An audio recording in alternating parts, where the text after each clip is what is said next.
नमस्कार दोस्तों और स्टडी विद ज्ञान प्रकाश में आप सभी का हार्दिक स्वागत है। देखो फ्रेंड्स, उत्तर प्रदेश में शिक्षक भर्ती को लेकर अभ्यर्थी काफ़ी समय से पजल हैं। उनको ये समझ में नहीं आ रहा है कि आखिर उत्तर प्रदेश की जो पुरानी शिक्षक भर्तियां हैं उनकी परीक्षाएं कब होंगी और यूपी में नई शिक्षक भर्ती आएगी तो कब आएगी, आएगी भी या नहीं आएगी, तमाम सवाल हैं। लेकिन जब तक उत्तर प्रदेश में शिक्षक भर्ती के लिए जो एक केंद्र बिंदु बनाया गया है, शिक्षा सेवा चयन आयोग, जब तक उसके लिए सभी अधिकारियों और कर्मचारियों की नियुक्ति नहीं हो जाती, यानी कि जब तक शिक्षा सेवा आयोग एक्शन में नहीं आता है, तब तक आपके जो भी सवाल हैं उनका समुचित उत्तर मिल पाना थोड़ा सा मुश्किल लगता है। जैसा कि फ्रेंड्स आप लोग जानते हैं कि शिक्षा सेवा आयोग का गठन लोकसभा चुनाव से पहले कर लिया गया था और इसमें जो सभी सदस्य होते हैं 12 उनकी नियुक्ति कर दी गई थी। लेकिन जो अधिकारी होते हैं जैसे कि सचिव हो गए या फिर अध्यक्ष हो गए, तो कार्यवाहक सचिव और कार्यवाहक अध्यक्ष की नियुक्ति तो हुई, लेकिन अगर बात करें तो परीक्षा नियंत्रक और अन्य महत्वपूर्ण पदों पर अभी तक भर्तियां नहीं हो पाई हैं। और अब लोकसभा चुनाव के बाद प्रयास यही किया जा रहा है कि सबसे पहला काम जो आयोग करेगा वो यही करेगा कि सबसे पहले तो जो संबंधित कर्मचारी और अधिकारी हैं जिनके लिए पद रिक्त हैं उनकी भर्ती की जाएगी और इसके बाद जो लंबित परीक्षाएं हैं उन परीक्षाओं के लिए आयोजन पहले ही किया जाएगा। देखो फ्रेंड्स, यहाँ पर आपको बता दें कि कार्यवाहक अध्यक्ष प्रमुख सचिव उच्च शिक्षा, आपको ये बता दें कि प्रमुख सचिव उच्च शिक्षा जो हैं जिनका नाम MP अग्रवाल हैं, वही शिक्षा सेवा आयोग के कार्यवाहक अध्यक्ष हैं। उन्होंने आज से लगभग 20 दिन पहले अपनी जो पहली बैठक प्रयागराज में की थी, तो इसमें उन्होंने 15 दिनों में कुल मिला के 9 समितियों का गठन किया था। मतलब उन्होंने कहा था कि 9 समितियों का गठन किया जा रहा है और ये समितियां मात्र 15 दिनों में अपनी रिपोर्ट सौंपेंगी ताकि अन्य प्रक्रिया जल्द से जल्द जो है वो पूरी हो सके। तो प्रमुख सचिव ने 12 सदस्यों के कार्यभार ग्रहण करने के बाद लखनऊ में औपचारिक बैठक की थी, लेकिन कार्यवाहक अध्यक्ष बनने के बाद बुधवार को यानी कि 9 मई को उन्होंने आयोग में पहली बार बैठक की थी। तो उच्चतर शिक्षा सेवा आयोग की ओर से असिस्टेंट प्रोफेसर के लिए विज्ञापन संख्या 51 के अंतर्गत कुल 1017 पदों पर और TGT PGT 2022 के अंतर्गत कुल 4163 पदों पर जो विज्ञापन लिया जा चुका है। तो ऐसे में आयोग की ओर से पहले इन पदों के लिए भर्ती प्रक्रिया शुरू करने का निर्णय लिया गया है कि ये जो लंबित परीक्षाएं हैं पहले इनको करवाया जाए। और इसी क्रम में अध्यक्ष ने 9 समितियों का गठन किया था। ये समितियां आयोग कैसे काम करेगा, भर्तियों को लेकर होने वाले मुकदमों की पैरवी कैसे होगी, अधिवक्ताओं के पैनल की नियुक्ति कैसे की जाएगी, दस्तावेजों का हस्तांतरण और अन्य वो सारे मुद्दे जो कि ज़रूरी हैं, उसके लिए ये समितियां जो हैं गठित की गई हैं। और ये भी प्रयास किया जा रहा है कि आयोग की अपनी एक वेबसाइट हो ताकि जो अभ्यर्थी हैं वो वेबसाइट पर आकर अपनी जो जानकारियां जो प्राप्त करना चाहते हैं उसको प्राप्त कर सकें। अध्यक्ष ने कार्यवाहक सचिव विशेष सचिव उच्च शिक्षा गिरिजेश त्यागी को इसके लिए जरूरी प्रक्रिया पूरी करने के निर्देश दिए हैं। आयोग विशेष सचिव उच्च शिक्षा गिरिजेश त्यागी की कार्यवाहक सचिव के पद पर नियुक्ति की गई है, लेकिन अस्थायी नियुक्ति अभी बाकी है। इसके अलावा देखेंगे तो वित्त नियंत्रक, परीक्षा नियंत्रक, इसके अलावा उप सचिव समेत कई पदों पर अभी भर्ती नहीं हुई है। अध्यक्ष इन पदों पर भर्तियों को लेकर चर्चा कर रहे हैं और जरूरी प्रक्रिया जल्द शुरू करने की बात की जा रही है। आयोग में कितने अनुभाग होने चाहिए, उनमें कितने स्टाफ की ज़रूरत पड़ेगी आदि बिंदु पर भी विचार किया जा रहा है।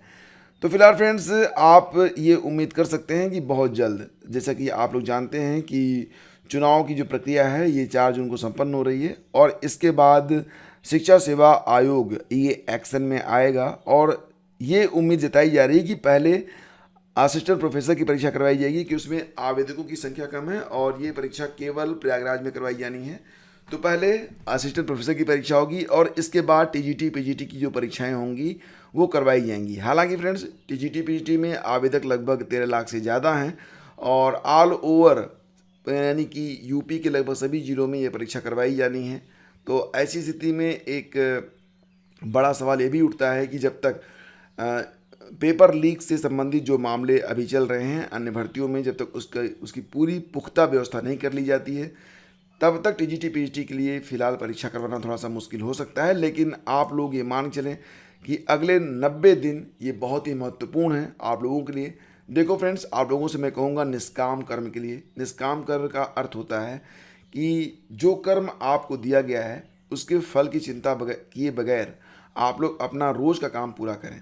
अगर आप निष्काम कर्म में निहित रहेंगे, करते रहेंगे, तो जब भी ये परीक्षा होगी तो उस परीक्षा में आपको बहुत अधिक तनाव नहीं होगा। खैर, इस पर चर्चा हम करेंगे कभी बाद में। लेकिन फ्रेंड्स, इसी बीच एक खबर और भी निकल के आ रही है कि UP triple S C PT की परीक्षा ये भी अक्टूबर में करवाई जा सकती है। हालांकि ये जो जानकारी है ये ऑफिशियल नहीं है, लेकिन हर साल ये परीक्षा अक्टूबर नवंबर में होती रही है, तो अक्टूबर नवंबर में हो सकती है। इसके लिए जो प्रक्रिया है वो पहले ही शुरू हो सकती है। देखो फ्रेंड्स, पहले क्या होता है कि अगस्त सितंबर में इसके लिए आवेदन की प्रक्रिया शुरू हो जाएगी और इसके बाद फिर इसकी परीक्षा अक्टूबर में हो सकती है। हो सकता है कि इसके बिफोर भी ये परीक्षा करवा ली जाए। तो आप लोग ये मान के चलें कि आपकी जो भी परीक्षाएं हैं ये सितंबर तक करवाई जा सकती हैं। तो सितंबर का टारगेट लेके आप लोग पीटी 2024 की तैयारी कर सकते हैं। हालांकि पीटी 2021, 22 और 23 के लिए बहुत सारे अभ्यर्थियों ने आवेदन किया और क्रमशः जो एक क्रम देखने को मिला उसमें यही था कि सर्वाधिक से फिर धीरे धीरे लोगों का जो चार्म है वो ख़त्म होता चला जा रहा है, क्योंकि यूपी ट्रिपल एस सी उतनी भर्तियां नहीं करवा पा रहा है जितनी भर्तियों के लिए अभ्यर्थी आवेदन करते हैं। आपको याद होगा कि 2022 में जो आवेदकों की संख्या थी वो लगभग 36-37 लाख के आसपास पहुंच गई थी और परीक्षा देने के लिए जो अफरा तफरी मची थी वो भी आपको याद होगी। खैर फ्रेंड्स, यहाँ पर एक सवाल ये भी है कि लोअर पीसीएस की वैकेंसी 2024 में आएगी या नहीं आएगी। जैसा कि आप सभी लोग जानते हैं फ्रेंड्स कि जो लोअर पीसीएस की जो पिछली वैकेंसी आई थी ये यूपी ट्रिपल एससी के माध्यम से आई थी। यूपी ट्रिपल एससी ने 2019 में लोअर पीसीएस के लिए विज्ञापन जो था वो जारी किया था और इसमें जो पदों की संख्या थी फ्रेंड्स ये काफ़ी आकर्षक थी। कुल 672 पद थे। आप जानते हैं इसमें अधिशासी अधिकारी का पद होता है, मार्केटिंग इंस्पेक्टर का पद होता है और बहुत सारे ऐसे पद होते हैं जिसके लिए अभ्यर्थी लोअर पीसीएस का इंतज़ार करते हैं।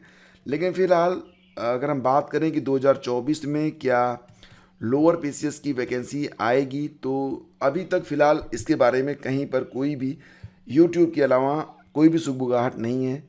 ये मुश्किल लग रहा है कि 2024 में लोअर पीसीएस की वैकेंसी आ पाएगी, लेकिन ये है कि 2025 में ये वैकेंसी आपको सर्तियाँ देखने को मिलेगी। और अगर 2025 के लिए मैं भी आप लोगों को बता देता हूँ कि अगर आप लोअर पीसीएस में शामिल होना चाहते हैं तो आप लोग पीटी 2024 की तैयारी अच्छे से कर लें, क्योंकि पीटी 2024 के बिना आप लोग लोअर पीसीएस के लिए आवेदन नहीं कर पाएंगे।